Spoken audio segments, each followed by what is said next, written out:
TUFF SHIFT. Hello, world, and welcome to another episode of TUFF SHIFT, the podcast where we unpack all that goes into surviving the job and living the dream. I am your host, Sean Patrick, and as promised, I have another Negroni Gate update.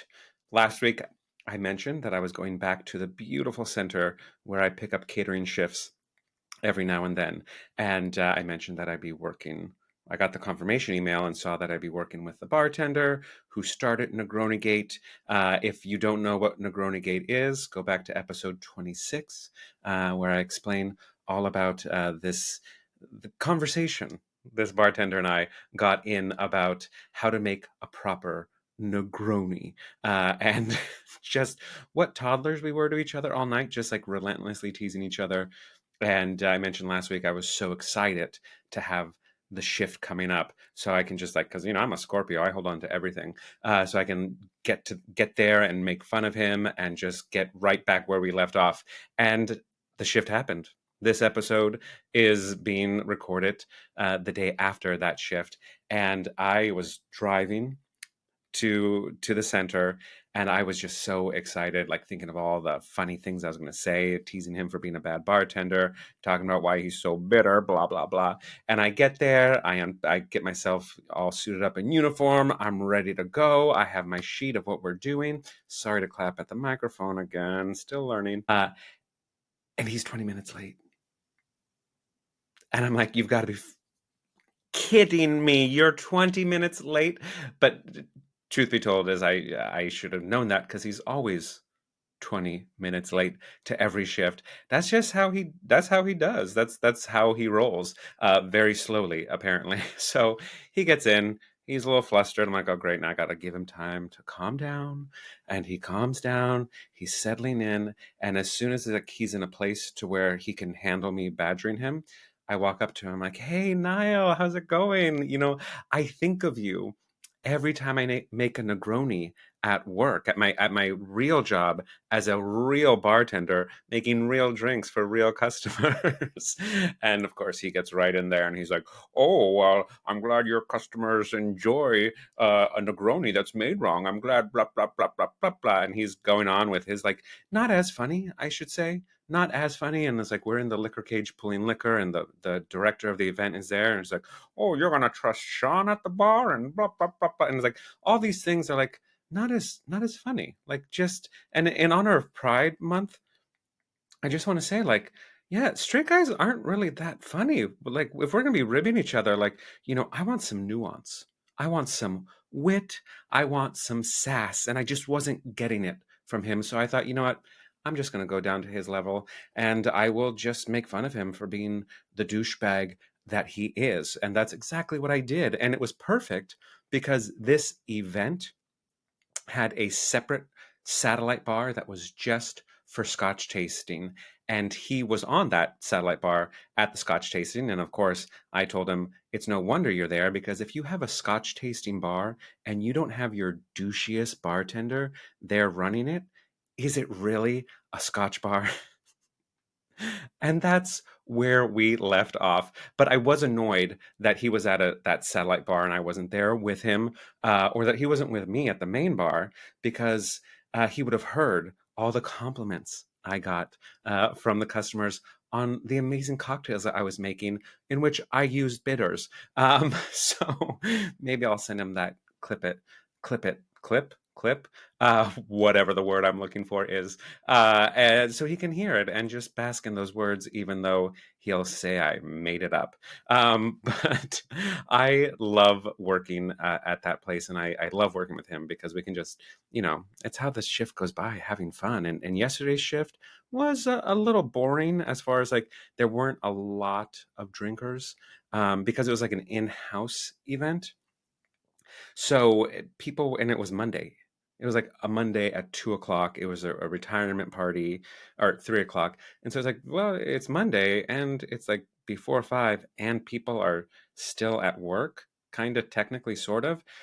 So kudos to the people who were drinking whiskey sours at 3 o'clock on a Monday in Los Angeles. Like, I salute you. But the best part of it being in house and kind of boring is that, well, it's all staff. It's the entire staff, and plus the person who's retiring, his friends and family.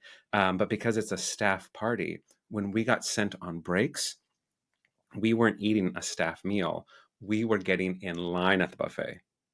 Oh, and at the shark, there was, oh, oh, and we got to sit down with everyone. We got to be real human beings. That never happens in this industry. So it was kind of a cool experience. And they had a charcuterie like table, just like boards and boards of smoked Gouda and cheddar and prosciutto and salami and it just, so I had a plate for that.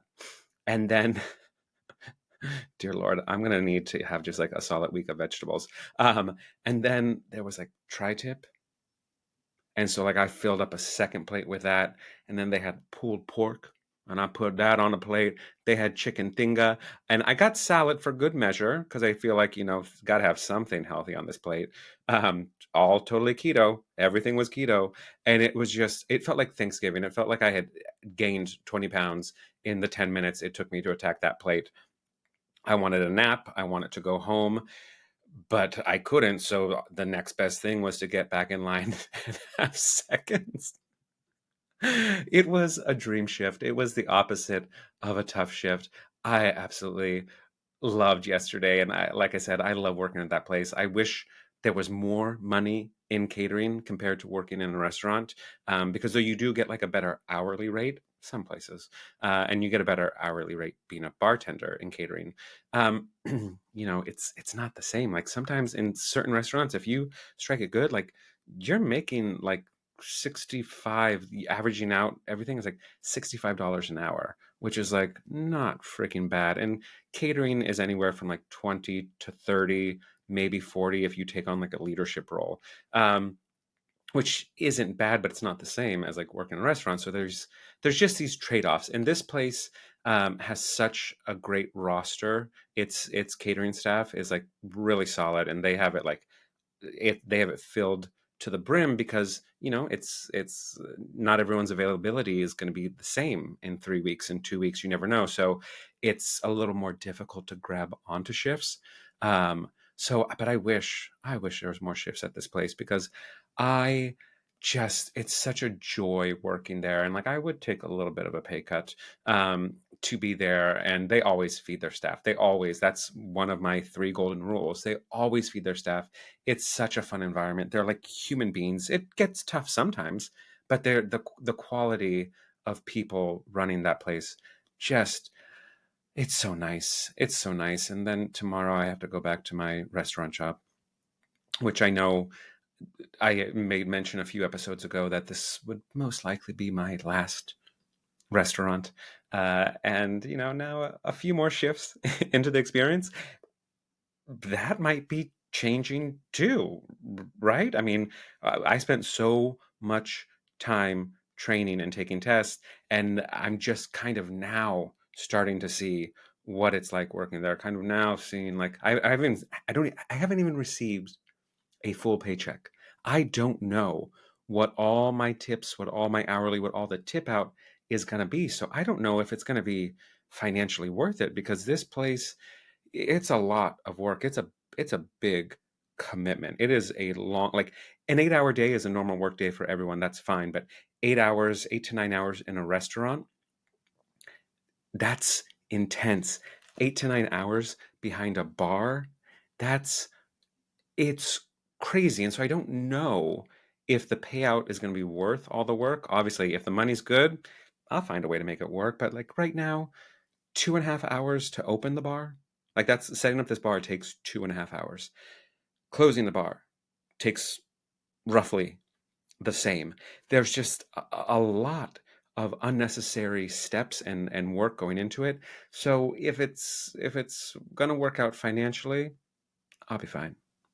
I'll make it work. But if it's not, then I need to look at a place that's a little more my speed, a little because I'm not saving places. I'm not. I've retired from giving too much of myself to work and trying to save it because they're always open. Everyone's always open for feedback until you provide the feedback. And then it's like, great, thanks for sharing. We're not going to do anything and we'll just keep wondering why things are breaking. So I'm just going to I gauge my level of upset based on my level of surprise. So if it's not surprising, I'm not going to let it get to me. I, nope, I'll just Mary Poppins my way out of here when the wind changes. Um, but what I am liking about it, it is mostly an amazing staff. I think the concept is wonderful. I think their idea is wonderful. The execution in certain areas it can be tightened up. But what I do love is being in the well. I don't like the well itself. It's a weird setup, but it's just I love turning out drinks. I love just give me a ticket, give me all these different drinks. I'll boom, boom, boom. I'll make 3 at once. I'll make 5 at once. It makes me so happy. I feel like I'm in it. It makes the time go quicker at work because when you're working the other service, like the bar top, it's a little more hectic. It's a little more, it's not consistent. And you're kind of just like twiddling your thumbs and getting beers and wines for the service bar because that's what they do. Um, but for me, I'm like, I want to make these cocktails. I love the art of making cocktails. I love how beautiful they look. I love everything about being in the well. And it's kind of like we've talked about here uh, that there's a rush. Like getting in the rush can be exhilarating. It's a bit of an adrenaline rush and it feels great. Now, when things are chaotic, that's not a good feeling. But when it's like when you're going and things are being productive, and it's like I got all these tickets and we're making it happen. It feels my happy place is in the well. And apparently, like they have a really good bar staff, really knowledgeable. One comes from Dive Bar, which is like a skill set that is just like that they're like Roombas. They just get the job done. They're just constantly moving. They may not have the best wine knowledge, but they freaking never stop and they're always cool because like at a dive bar, you just got to be cool. You're 5 people deep. It's amazing. And then they have, knowledgeable like the whiskey nerds and the this and the that. And that's wonderful because that knowledge of the art of making cocktails is wonderful. But apparently what they needed was someone who was a service bartender who can whip out these drinks, and that's me. And it feels so good to come to work and have people genuinely be excited to see me. There was a waitress the other day, and she's like, "You're in the well. You're in the well. Oh my God, I'm so happy you're in the well." And I looked at her and I said, "Well, just call me Baby Jessica." And she's like, "Okay, Jessica, whatever that means." And I was like, "No, Baby Jessica. She was a baby. She got stuck in a well." And she just like looks at me like, "What?" And I'm like, has not enough time passed to make that joke funny? Is it, I mean, she's fine. She's living her best life. But it was like, I was like, it was a thing in the 80s. And she was like, I wasn't born in the 80s. And I was like, son of a bitch. And I was like, maybe it's not about has enough time passed for this joke to be funny, but has too much time passed for this joke to be known by my coworkers. So just call me Baby Jessica. I stand by it. I stand by it. I apologize if anyone's offended. I apologize if anyone thinks it's not funny. I do.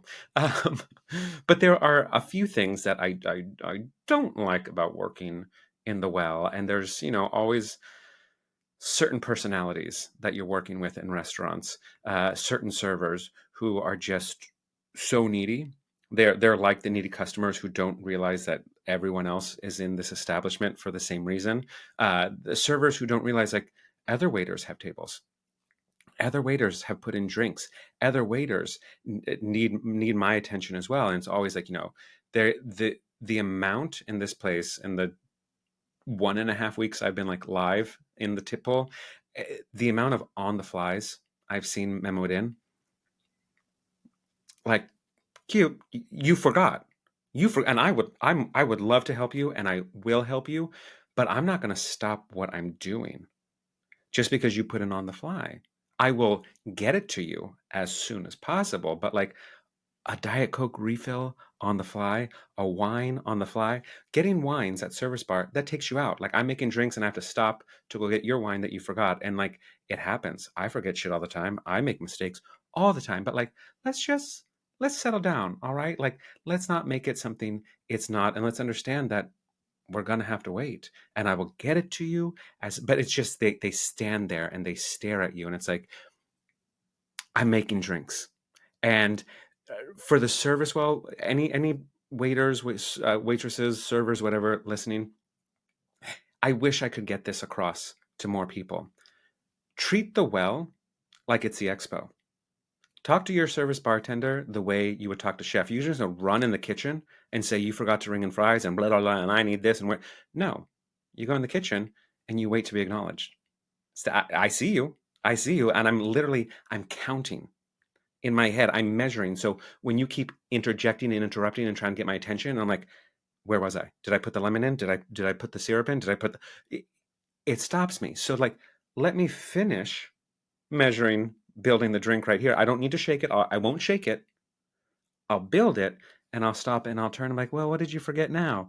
And I'll help you. So don't be so needy. Don't be so unaware that you forget that other people are working here too.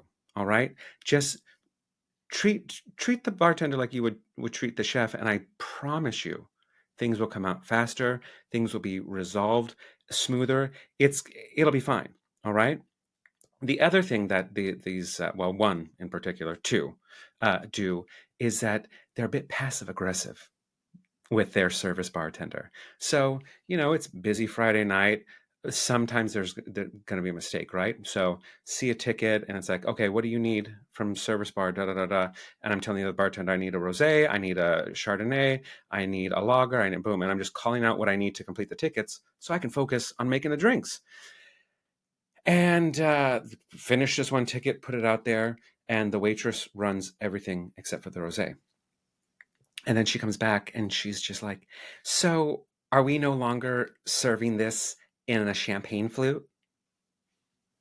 And I swear to God, oh, I had to suppress all my urges and things I wanted to say because this is a friendly work environment. And I was like, what do you mean? And she's like, just the rosé, is it, we're serving it in the carafes now? We're not serving it up? And I was like, clearly that's a mistake, right? So you need the Rosé Brut, the sparkling rosé, yeah? And she's like, yeah, but I just wasn't sure. And it's like, word I'm not going to say. Oh, I'll say this word, asshole. You know it's a mistake. You know it's a mistake. So just tell me what you need. Don't be that smarty pants. Don't be that know-it-all. Don't try and catch me in a mistake because I'm turning out these drinks. And your ticket times, tell me about how your ticket times were 2 weeks ago. Don't come to me with this attitude. Don't come to any bartender, don't come to any coworker with this attitude. It's not okay. Be like, oh, hey, I actually need the sparkling rosé, not this one. And I'll be like, oh my God, I'm so sorry. And then I'll put that in the fridge and we can reserve it. Like, but don't waste people's time because you're wasting your table's time that's waiting for their sparkling rosé. You're wasting my time and you're wasting your own damn time. All right. And you're not making friends in the process. So let's be adults. Let's be adults and let's just communicate what we need. All right. There's a lot that I have to say about working in service bar. But the guest has been waiting. Our guest today has been waiting. I'll sprinkle the other stuff in, which is more about customers who seem to always find the busiest person, whether in the restaurant, and want their attention, not the people who are available to help. So we'll unpack that later because our guest today is just such a sweetheart. He's a magical human being that I've known for over 10. Over 10 years. That's crazy. We're both babies. And we've been trying to work this episode out and just scheduling and life and this and that has gotten in the way. And finally it's ready. It's like, we're here. We're the day. And I was like, okay, great. I'm going to do it at 11 a.m. California Pacific time. And I said, and if you're free at 2 o'clock, and I gave that. He's like, okay, I think you mean 3. I'm on Atlantic. And I was like, great. In my head, I'm like, yeah, Canadians say think different. That's Eastern, right? And I said, no, 2 o'clock. So today I'm getting ready. I'm having my coffee. I'm scrolling Instagram. This interview has been set up for weeks. I'm ready. I'm ahead of the game. I have my opener worked out that I'm doing right now. I feel like I'm in Spaceballs.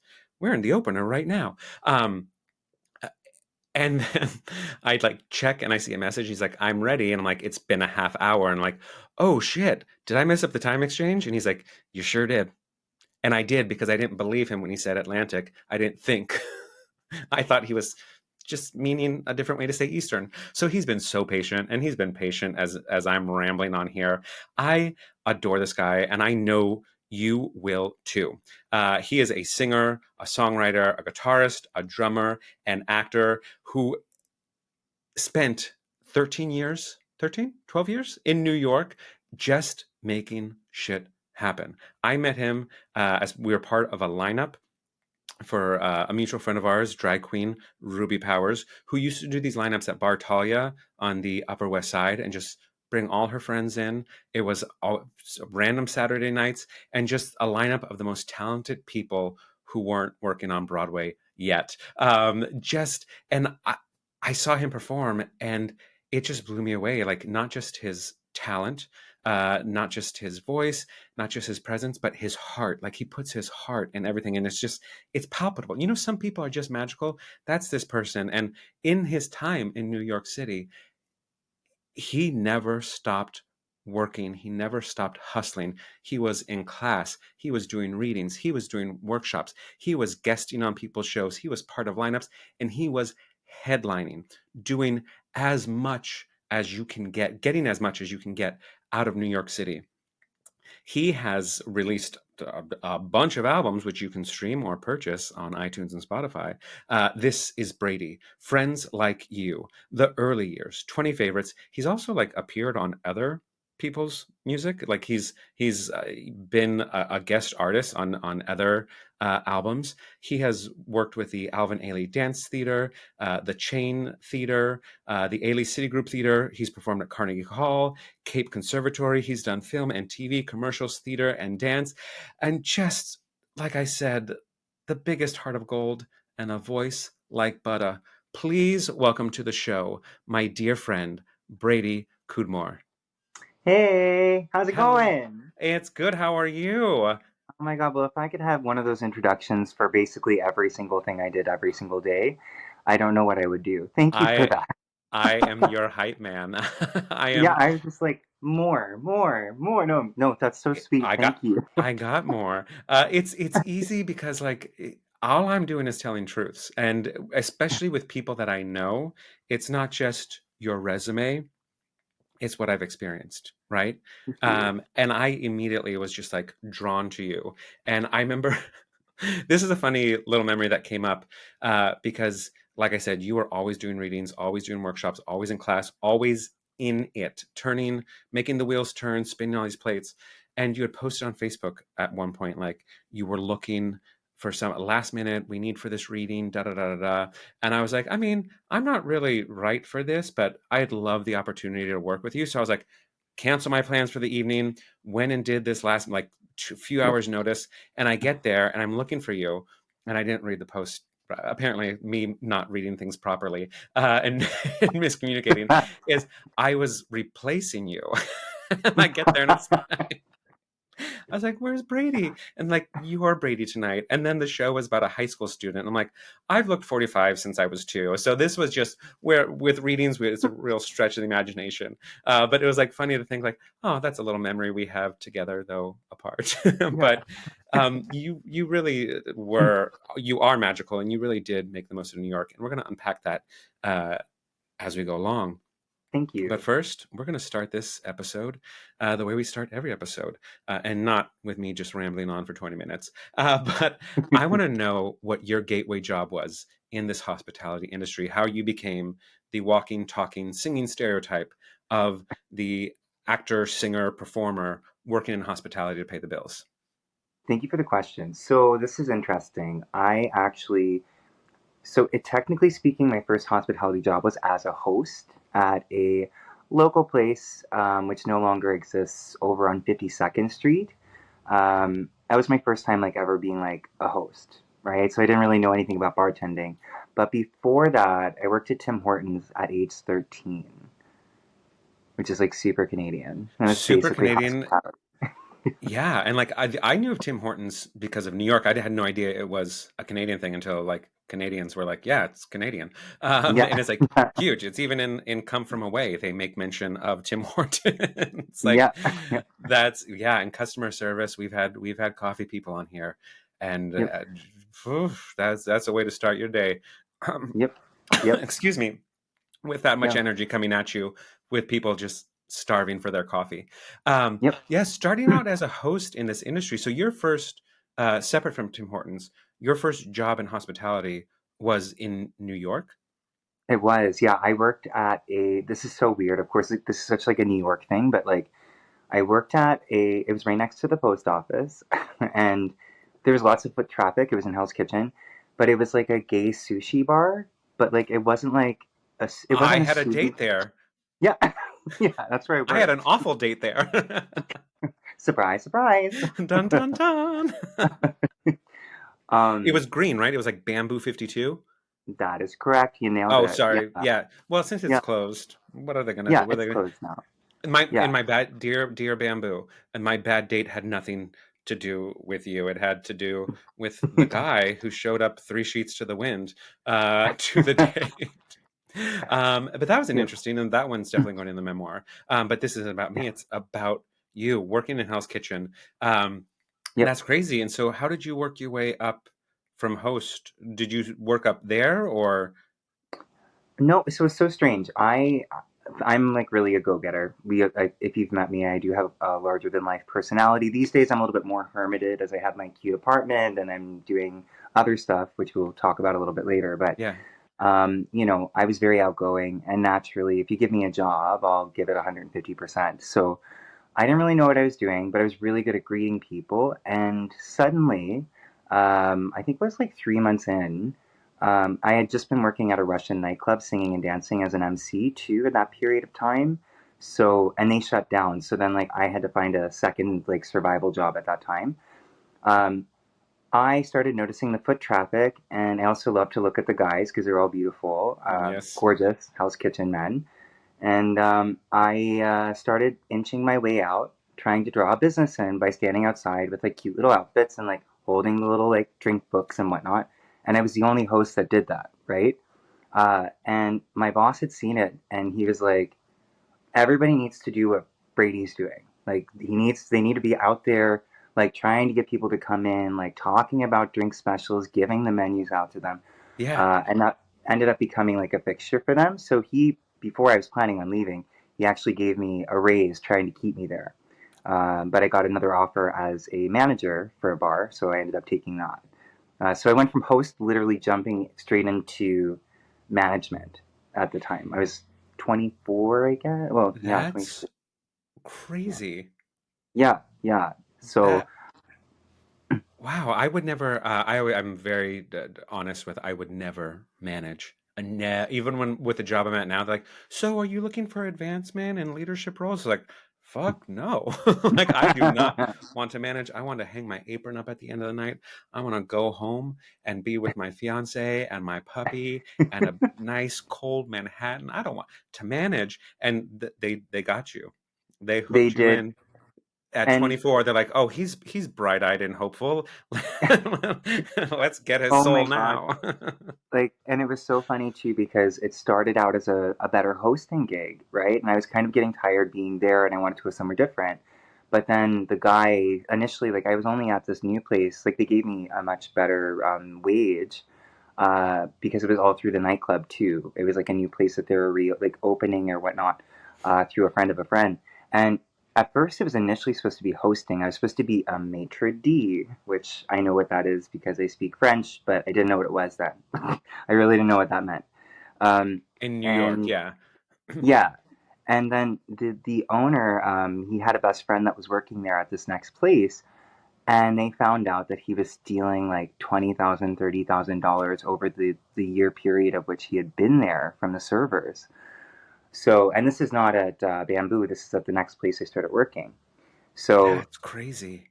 Yeah, he was skimming. I think, I don't know if the listeners know what that is. Anybody that works in service, like skimming is like when you'd say this is the cash at the end of the night that you owe, and he would like say like, oh, it's actually $800, but it was like $200 more, and he did that with all the servers every time, and they were making so much money that it was not hard to notice, except for one server did, and she had a little log. Anyway, they fired him, and then they looked at me and they said, we'll offer you 54K. Do you want to be a manager? And I was like, well, that sounds great. Yeah. Like, yeah, I was like, I'm 24. Like, that's going to put me in a good position. I'll be comfortable. And then, management. Woohoo. Oh, yeah, it's like great. I can get a free meal. I can have a steak every night if I want to, but like, oh, it's a rough job, and I'm very fair and tough on managers for like when the ball drops and when the this, but like it is a thankless job because like you really just have to be the punching. You have to like manage the servers, manage the back of house, manage the tables, and manage the owners. Hmm. It's a rough job with a lot more responsibility than reward. Which maybe this goes into the next question. Maybe it doesn't. Maybe it's something else. But in your experience of all that you've done, uh, is there a tough shift that Yeah. Oh, stands out amongst all the other tough shifts? And you can, if you have more, please, this is your time to shine. Share your stories. But let's start with one tough shift that just lives rent free with you today. this is a great. I was trying to think because I was like, how many things have I seen? Like, I mean, we all know you live in New York City. Nothing after a while. Like, I was there, as you said, just short of 13 years. I was like 6 days short of 13 years. So, as you can imagine, you've basically seen most everything, and nothing surprises you. Um, I was working initially. I was supposed to be working about 50 hours a week, and I thought that was reasonable. Um, However, the location of the bar was next to a theater, a Broadway theater, and anyway, I was managing during the day. I was doing about 60 some hours, and I was filling in and hiring people, and then like letting people know that they're being let go, and it was just all that stuff happening at once. And my boss, really great guy, he's like, I need to get away. Like, I'm going to Hawaii. So I was like, I'll cover, and we'll cover that. Me and the other manager, we'll cover. We'll balance it for you while you're gone. Well, the only time he decided to go to Hawaii, he didn't do the scheduling adequately. So he didn't know that we had a matinee for a theater that seated just under about 2,000 people for a very, very popular show. Um, and I had one server on one part. It was 5,000 square feet. It was two restaurants in one. It was a gastropub, hookah bar, and lounge, and it was an Italian kitchen. So ideal. This sounds just like Times Square, That New is York, too everything. much. That is Yeah. way too much going on. That sounds like the place I'm working at now. Like let's trim it. Let's like streamline what we're doing here behind the bar. Why is there a garden in front of me to pick from with every fucking drink? That's crazy. That's way too much. Okay, sorry. Continue. Sorry to interrupt. I'm just having a moment listening to this. I'm overwhelmed for you. No, no, and for the most part, like my best friend was working there too. Like her and I had a great rapport. She knew exactly what to do. Like she's a strong lady. I literally was just talking to her. She's actually from San Francisco as well. She's from Daly City. Oh, I know Um, Daly City. yeah, that's where she lives now with her beautiful child and family. She's wonderful. But she was like she was a hard girl too. Like she was super hot, super hard. I love the raspy voice. She's just like strong, independent. So I knew I could rely on her being on the schedule, and we'd have fun. That's my favorite. I get to work with my best friend, Yeah. right? So, anywho, I come in. She's there early as per usual. My other teammate comes in. She's working the Italian kitchen. We have two new people in the kitchen, and unfortunately, like we had a little bit of a language barrier between all of us, and they didn't really know the menu that well because they were new, which I knew I could deal with. But then we were missing two other people, and then my bartender didn't show up, and we have 96. We had 96 taps. That's how big the bar was, It and just gets worse. There's even more. yeah, this is what real nightmares are truly made of. And anyway, my dishwasher's not there. And I get a phone call and I'm told that my dishwasher got arrested. And I'm like, okay. And I call my bartender, and my bartender didn't answer because, as my friend had said to me, she was like, she was out partying, like, doing all the stuff last night. I think it was a night where she made probably like, we're talking like over $1,000. Like, she worked and then went out and didn't come to work. And then I start seeing people trying to open the doors. Like a And zombie it, apocalypse. Let us yeah, in. yeah. So I text one of my coworkers, Jackie. Well, I call everybody coworkers, even if I was their manager. I consider all of us equal. So Yeah. I sent her a message and I was just like, "Where are you right now?" And she's like, "I'm half asleep in Maplewood, New Jersey. Are you okay?" I'm like, "I need you to be here, like ASAP." I look and there's a lineup lining up for the matinee, and it's like a sold out show. Like, it's sold out. I'm so short staffed, not even with like a dishwasher, and people are pulling on the doors trying to get in. And we had to do that quick lunch rush, right? Like, before they go to their show. They're all Yeah. starving. Most of them are tourists. Like, they're And they just like, want it now. yeah, they want it now, in and out. And I'm missing at least like half of my staff to start like on a standard service. So anyway, um, my other coworker on the other side in the Italian place comes over to me. She's like, "Brady, there's people trying to get in right now, and it's just me." And I'm like, I know. I'm trying to figure this out right now. I have a bartender coming in like an hour and a half. We're gonna have to open though." So I called my manager, and he's like, "Oh no, there's a matinee." And I'm like, yeah, like, there's a matinee. Like, what am I supposed to do? And he's like, "I don't know. Did you call someone?" I said, "I have called everyone." Like, so anyway, when we finally opened, I kid you not, both sides of the restaurant, we had at least 17 tables each. Like, and people sat at the bar, and then we didn't have a bartender, so I was bartending, and poor Melissa, my friend, was like over, and she had to like serve these 17 tables that all sat down like legitimately at once. And Wow. then I'm going in the kitchen trying to tell them like what they need to make or how to make it, and I don't know how to make it because like I didn't cook, but I knew what the meals were. And anyway, I'm doing the dishes in like this like $200 jacket. Like, it was like really presentable for work. And like my friend comes out in the back and she's in the kitchen. She bursts out crying. And I said, Yeah. "What's wrong?" I'm covered in dishwater, like up to here, like nowhere to lie. And she goes, "Everybody's yelling at me." And she's like, "I don't know what to do." And I was like, "Who's yelling at you? Who the frick is yelling at you?" So I storm out. I go to one of the tables in particular who was so rude. And I looked at her because she's like, "What kind of establishment is this?" She was like from the Upper East Side. I don't know. "Why are you eating here? It's Times Square. Why would you decide to Yeah. eat here?" You know what I mean?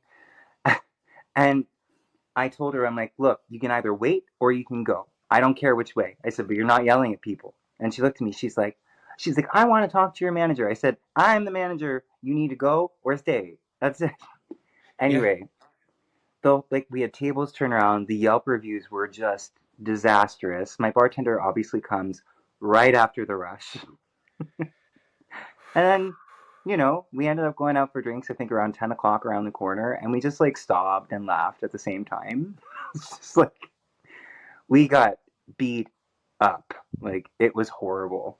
That sounds like a literal nightmare. It sounds like when you get home from a bad shift and your work enters your dreams and your dream like where are the sugar caddies? Where are like you can't find anything. There's no the computer like you're when you're in your dreams and like there's no details. So it's like why can't I find what I need to find on the computer? But and it's like that sounds like the server's nightmare. And when you it just kept going. It just that I'm triggered. I'm probably gonna dream about it tonight. And like the thing that stood out the most was the fact that like you didn't have a dishwasher. That's the I part that know. troubled me the most. It's like because it's again with management being a thankless job, being a dishwasher, it's probably the worst job in the world because it's never ending. You're in this thing, you're blah, blah, blah. But it's so gross back there. You're touching people's food, but they are the backbone. They are like they're what's holding this restaurant together because they're getting those dishes out, they're turning and like God bless dishwashers who Mm-hmm. make things run. And like when you said you didn't have a dishwasher, I was like, oh, because you can get behind the bar. You can. It's not that it's easy, but like uh, without a dishwasher, like you are up Schitt's Creek without a paddle. I am so glad that that shift ended. Hey there, just checking in. I hope you're enjoying this episode so far. And if you are, why not leave us a 5-star review and a comment or two wherever you're listening to this from? And don't forget to follow us on social media at TUFF SHIFT Podcast. That's TUFF Shift Podcast. Everywhere, literally everywhere. And just a reminder, gratuity's not included, but tips are always welcome. And you can find our virtual tip jar at tuffshiftpodcast.com. That's TUFF Shift Podcast.com. All right, back to the show. I know you were paid the same because managers can't accept tips, but did your Yep. server at least make a shit ton of money? Yeah, I think both of them did. Like, and I remember like we suffice it to say, you're having like numbers of walkouts. You just become numb at a time. You're just like, Yeah. okay, whatever. Like, just go. Like, just, we're falling apart here, and I get it. Like, you know what I mean? At some Um, point, you have to go numb for yourself. Like the place I worked at in Chelsea, I was brand new there, and they weren't prepared for Fourth of July service. They did breakfast, lunch, and dinner, but they didn't. But on holidays, they usually do brunch. But this one, they didn't, and so they did their normal breakfast service. But because they were like inundated with people, because it was near the water, and so people get down to the water early to stake their claim so they can see the fireworks show, whatever. mhm. It was like a shit show. And they were turning over for lunch, and people still hadn't received their breakfast, like 45 minutes for pancakes and it was just like it was a dumpster fire. And I was like, literally, I got hired because of my personality, because I did not have the skill set then. And my scary manager, who I love now, but she was really scary to me back then, she was just like, Sean Patrick, I'm going to need you to do your thing. And I was like, I will charm them, Anna Maria. I will charm them. And that's what I did. That's all you can do is like, there's like, I didn't do this. There's nothing personal for me at stake. All I can, if you're going to leave a bad Yelp review, but like what you're not going to do, you're not going to attack my staff. You're not going to do this. So like, I'll make you laugh. I can get you free drinks. I can get you like, if something's going on in a restaurant, sometimes it's a bit of a blessing because it means you're getting free shit. So like really Yeah. just kind of change your perspective and adjust what you're looking for, and what like it might end up being a better experience, even though it's a shitty one. But I'm glad everyone got out of there alive. I'm glad you were there. I'm not glad you were there to suffer it, but I'm glad if someone's got to be there, at least it has to be this magical human being, to make these people feel seen and loved. And was that about how long after that did you leave managing? I I never managed again. Good for you. Um, yeah, and the owners were amazing. I love that place. Like the people were great. But doing 60 hours, like I also was private event coordinator too. So I would go above and beyond and build these Yeah. contracts, and I was helping them with their marketing, trying to find different avenues to find ways that we could just consistently generate revenue, because events were my background because I was doing the performance stuff at the Russian nightclub for a couple of years. So I had a good background and good eye for that. I think I was there for about a year, and I remember, because there was so much chaos for all of us. Like we all were just through it. Like we were in it together, but there was just so much all the time. And when I gave them my notice, I gave them 60 days notice, by the way, because I was being super Canadian and polite. I felt bad. Um, and they wanted to offer me a raise, but I just said no. Yeah. And then after that, I kind of just started delving into high end dining as a server. And, it was all these people I knew that I was able to jump to until I got to the jobs working at Julius and Cubbyhole. Like when I got working there, which are the two best bars that I've ever worked for in my entire life. I love them. If you are in New York, you need to go. Um, and however, there was a lot of jumping around, and I'm sure you know this. I'm sure you've Yeah. worked at multiple restaurants, right? Um, But I just stuck to serving. Once I saw how much money you could make serving and bartending, I was like, nah, I don't need the management. I'm okay.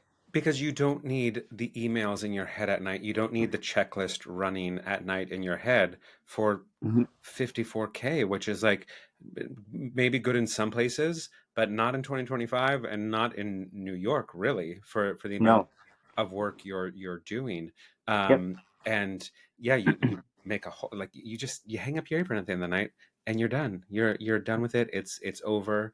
So yeah, please never go back to managing, Yeah. unless it's a six figure. Then Yeah. Yeah. we can talk. We can talk. Now you Yeah. mentioned that you are indeed Canadian, I am. and your people are known for just being so like, what a stereotype to have is that Canadians are all nice. Like, that's an amazing stereotype that I've only seen to be true. And even here, like, you're just like, when you're in between questions or when I interrupt you, you're so gracious about it, and thank you, that was a nice question, and oh, of course, go right ahead. It's like, that's, you're being too nice to me. You could probably tell me to shut up every once in a while. But where, I mean, I ask comedians, like, where has comedy helped you in this industry, and how has it hurt you? How has your Canadianism isms, how have they helped you in this industry to, like, diffuse bombs? And where has it been like, you're like, I'm actually not a doormat? Like, do you have any interesting stories around that, to where it's like, okay, I'm gonna need you to stop. Like, I do have a threshold. Yeah, yeah. It's funny. The therapy's been great. I think everybody should do it. Yeah, And I'm yeah, like engaged to a when therapist. yeah, yeah, there you go. See, and that's great. So like for me, like being Canadian's been very like just the way that I was raised. I should say that as generally like as a generalization, Canadians are very polite. They really are. It's just like a real life stereotype for the most part. Um, and the way my parents raised me was like, honestly, my parents are amazing. They're so wonderful. But like they raised me to have manners, and they were very like, I wouldn't say like stern, but they led like by example, and they were like very clear about what it is to have manners and be polite. So Mhm. sometimes it's worked really, really well for positions for sure. And a great example was one time I was working at this really high end Italian restaurant, and I was like really Italian. Like everything was just like, everybody that worked there was Italian for the most part, and like the owner was Italian. Really great spot. And I think maybe like 4 months in, and this was a common occurrence, I swear to God, because it happened again like three times. Um, my boss looked at me and he goes, I wasn't really sure about you. And I was like, why? And he's like, I just thought you were like a little too nice. And I was Especially like, in New York, that's a yeah, red flag in New York. yeah, yeah. I looked at him, I'm like, oh. I said, are you like the only one that thinks that?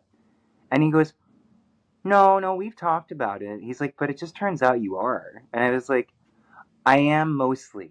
I would love to say that I'm nice all the time, but yes, there are buttons in here, and when they get crossed, nobody needs to see it. It's not Nobody. nice. Nope. I'm glad I don't ever want to see it. I'm glad I haven't. No, no. Now, you did work at, you mentioned Julius Bar, which Yep, is a landmark. It is literally down the street from Stonewall.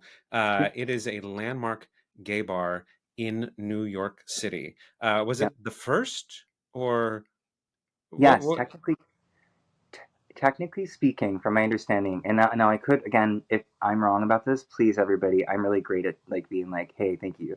Uh, um, Nicely in the but comments. Nicely in the yes, comments. yeah. How Yeah. dare she? You're How very speaking. dare she? You're speaking to a Uh, Canadian, all right? You be nice. we love you. Come to Canada and visit. Uh, your dollar will go far as well, so it's good. Let's do it. Yeah. But within regards to that, yeah, like, and I was working at Julius. It is, from my understanding, the oldest gay bar. It's actually older than Stonewall. We still consider Stonewall to be our sister bar, though. Like everybody that works in between both places, like we all hung out together. We're a block away from each other, right? Like, and it was like just such a family for us. Like Mm. I was at Julius initially. I think I was there for a little over 2 years is how long I was there. It was the best. Like the owner, Helen's incredible. Everybody that works there is incredible. Even during COVID, we really banded together as best we could. Nobody wanted to work during COVID. I think that's across the board in New York, as it was very scary and uncertain. But we had our family, and that's what kind of stuck us together. Yeah, And I the just want cool to part, clarify people not wanting to work because, yeah, the propaganda machine around people not wanting to work. People want it to work. yeah, What they want absolutely. it to be was safe. And my biggest issue working in COVID and working in restaurants was that the guests were coming in like, it's our first time out since, oh, it's our first time. Oh, it's like, shut the fuck up. I haven't left. And like, because, oh, we are so happy you're open because we were just so concerned about you and how are they doing? How are they like, no, you're not Yeah. concerned about us. You're concerned about yourself because you're making these people go back to work or get kicked off of unemployment when we don't have health insurance. And at that point, New York State, it was still kind of like nobody knew. And like eventually New York State jumped in and everyone had health insurance. It was as it should be. But Yeah. we're like not making that much money. We have no security around us. We have no health coverage. And you want us in a goddamn global pandemic to bring you Sauvignon Blanc, like go get fucked. Go get you have a six figure, you can work from a computer, I can't. And you have full Mhm. health insurance at the time, I didn't. So that was why I just to clarify so people don't be like, see, they didn't want to work. We want it to work. We want it to be taken care of. We want it Absolutely. to be taken care of. Um, and I'm so glad that you had that family Yeah. that where you did have that community where you were looking out for each other. Um, were there any perks to working in COVID? Because I know for me there were some benefits like the time limit, the staying away from people. At some point we made a little more money than we did in normal time. So there were like certain perks about COVID. Was Yeah. there anything working in because like now people could take their drinks and walk the streets. Like, was there anything good about it for you, or was it? It doesn't Um, have to be. It doesn't have to be. no, and I would actually, I would say probably not anything, unfortunately not for me. I actually, and I'm very, I'm like an open book with everyone on everything in general for the most part. It's just the way that I am. And my mental health deteriorated very poorly during COVID. I had a bit of a breakdown. But it was because there was so much that was attached to that. Because I was technically an immigrant. I was at that time the classification was a legal alien on an O1B extraordinary ability visa. And I had worked really, really, really hard to maintain a status of like, I'm making my money, I'm being independent. And I was really hoping to go for the American dream just that same year that COVID happened by getting my green card. And I was going through a boutique firm. And unfortunately, when I was going through the boutique firm at the time, and when they were getting ready to submit my paperwork, I had 17 months left on my visa, and they had said, there's a mysterious disease. The Vermont Service Center is not accepting any applications for green cards at the Mm. moment. They put it on hold. So I waited. Like I was like, I was trying to be optimistic and whatnot. Um, but there was just so much going on and being so far away from my family too. Like, my dad did get sick at a period of time. He's doing better now, but he was sick, and getting flights back to Canada was really complicated because you had to prove that you were from where you were on the island. Like, you had like some sort of like, whether it's your birth certificate, like it was very, very taxing that way.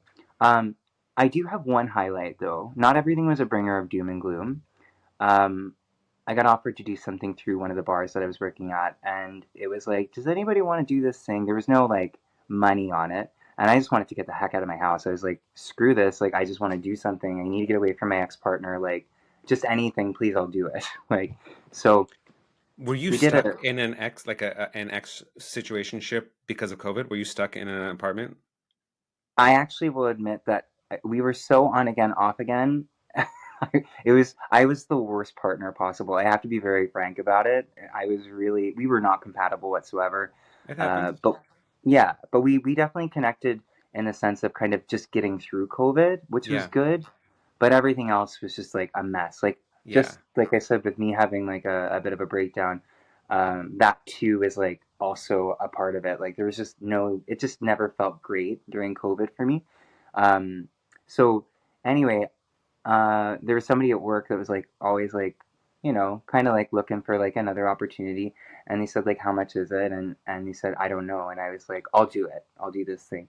So Whatever you need. we yeah, we did a virtual happy hour. I came up with two cocktails for the summer, and then so I came up with like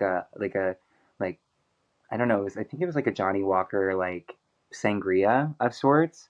Oh, Um, and then I came up with something with Jägermeister. It was like a type of it was like a caffeinated Jägermeister cocktail. It was really really good actually. that sounds Um, delicious. yeah, yeah, because I don't really like Jaeger by itself, but you can do a lot with it. It's just a Yeah. very distinct flavor. Um, and then I did like some non-alcoholic thing with like frozen grapes and whatnot. It was really nice. So they said it would be about 45 minutes. They said they would be tipping me virtually. It was for this law group. Anyway, I get all these tips, and I like look at the screen, and I'm like, oh my god, I was just working and I made like $400 within like 45 minutes. Like, whoa. And That's I like nice. texted my partner, and I was like, we're going out. Like, I'm done. Afternoon drinks, Aperol spritz. It's on me. We're getting sushi. That's what we're doing, right? So, Yeah.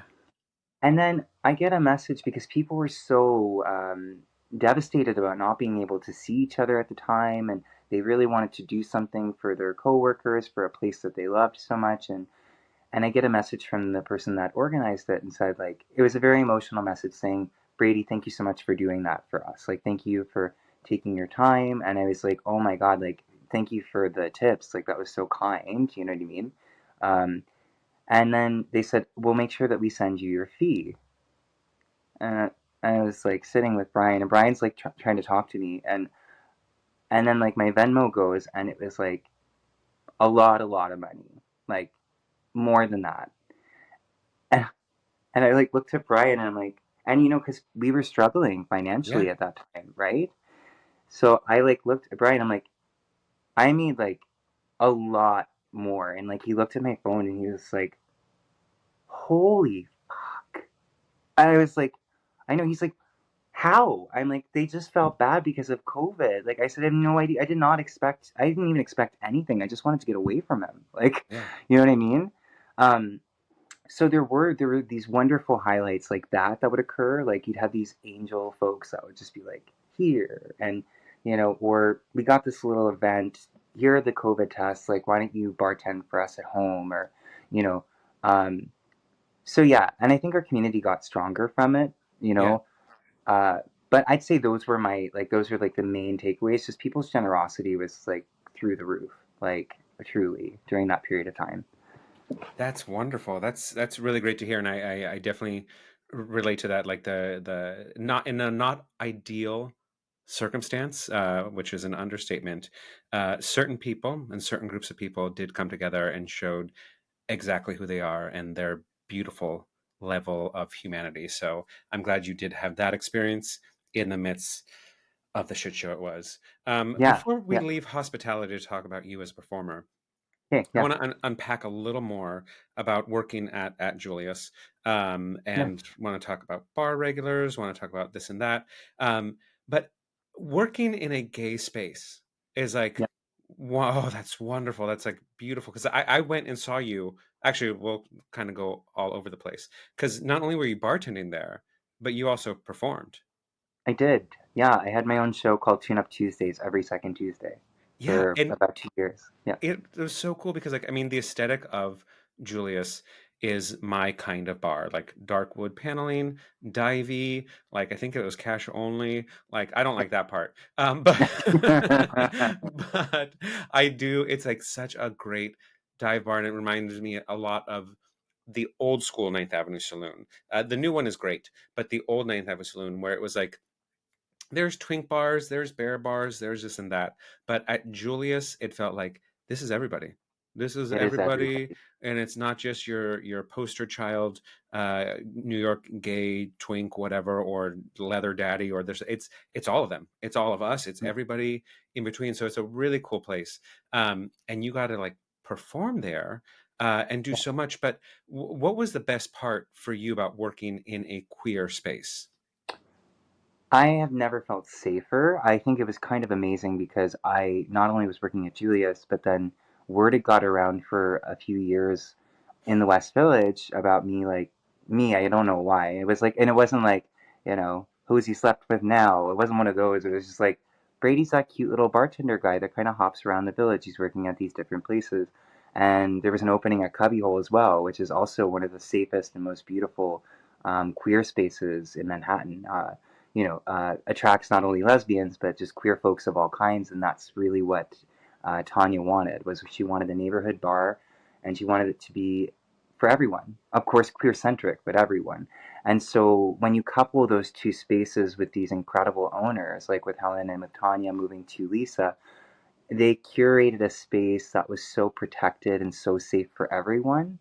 And you'll typically, I mean, you'll see some of the stories in New York Times and stuff from some of the bars that shut down with owners that don't necessarily do good business. These folks were really in it for the people. Mm. Anything that the community needed, like they were there, and they're constantly generous. They're constantly giving back, whether it's helping, you know, foster dogs, or whether it's donating to, like AIDS Memorial, other types of very important parts of queer culture. And the cool part is that everyone of all demographic got along. And if they didn't get along, you were out. Yeah. You know, it was just like that. It was like, we're here, we're all here together, we're all one giant family. And the parties were super cool that we would throw, like the monthly parties and whatnot. And you would just see that everybody got along, and it was incredible, honestly. Um, when I had my Tune Up Tuesday show, it was incredible too because I also was working at Cubbyhole, and I would sing there too, but just over the microphone when I'm bartending, like a couple of songs here and there. It was a new thing we were doing, but I take the lesbians over to Julius, and I take the queers from Julius over to to Cubbyhole, and it was Yeah. just like people would follow me around for my show, or they'd follow me around for like just to be in a different space, and it was the most proud I've ever felt to be a part of such a strong and beautiful community. Yeah. So that's my huge takeaway. Like my heart is always like filled from those experiences and the people that have touched me from that. And that's not just, I mean, it's a sign of a good bartender, but it's also a sign of a great person, because when bar regulars follow you, like Yeah. that's a big thing. Yes. And it speaks to both your talent and your person. Um, I kind of, you might have already kind of answered a little bit around, but I want to like specifically ask this, and I want to ask this in the most respectful way. But since you already acknowledged that people are like, oh, Brady, he's a cute bartender. So, Yeah. as the wonderful part about working in a gay space, feeling safe, all that, what was unpacking like within our community? We we have our pitfalls. Mm-hmm. Being an objectively aesthetically pleasing person and type within the gay community, being a twink, Yeah. and Yeah. what were some of like the guardrails you had to put up, or what were some of the experiences you had, and how did you take care of Brady in spaces where it's like maybe somebody's a little too overserved and they're crossing the line, or people's just bad behavior, thinking that like most gay men think like, oh, being a twink is an invitation for me to tell you, like same thing straight men do to women, like being a woman that's breathing is an invitation for you to come fuck with my day. Like what were Yeah. some of the things that happened to you that you feel comfortable sharing, and how did you kind of work around them? How did you put the kibosh on them? How did you squash it? Okay. I love this question, and you did ask it so diplomatically. What do you do when somebody thinks you're hot? No, I'm kidding. Totally kidding. But uh, um, I actually this is the weird part. I don't know what it is. Like I actually thought this was so funny because the demographic for me, like what I remember working my first day shift there, and I was warned. I'm like, they're not gonna like you. I guess one of my coworkers was like, they're really not gonna like you, because you're new and you're young, and they're not, and they're gonna just kind of pick at you. And he wasn't incorrect. They loved me at the end of it. They still ask about me, which I think is super sweet. Oh, Um, Yeah, it is sweet. Where'd that But twink go? yeah, I know I didn't like him at first, but I like him now. You know, um, and you know the way that I kind of approached it, I actually was hit on more when I was working at street bars. Believe it or not, I I felt believe the it. men were a lot more. There were a lot more adventures that way. I always found that like they'd have a little bit too much, and then all of a sudden they would be like handsy or gropey, and I would be bartending by myself, and I'd have to close the bar by myself at one place in particular. Well, a couple of places in particular. They didn't really think I was hot when I was working. Like they were never into me, Interesting. really. Pardon? I said interesting. Yeah, like I mean, and I have like I know you know some guys like too they'll be very specific about like mask for mask, or they just like want like somebody that does present more masculine, and I'm more of like a theater like a la bar, like I'm running around, I'm dancing behind the bar, and but I'm very assertive when it happens. Like I'm really good at being like, because I don't mind, I'm very handsy, I really am. I had somebody one time when I was bartending, I think it was at the straight place, like they gave me a jock strap and like told me to take it. They wanted me to go home and take a picture and like show them. And on that note, let's take a break. Clearly, we are having too much fun and we have so much more to unpack. So let's just put a bookmark in that and we'll pick up next week. Thank you so much for listening. Tough Shift was created and hosted by Sean Patrick Murtagh. It was recorded on Riverside and distributed with Buzzsprout. Don't forget to leave us a 5-star review and maybe a comment or two. And remember, tough shifts build character, and character is what brings your story to life.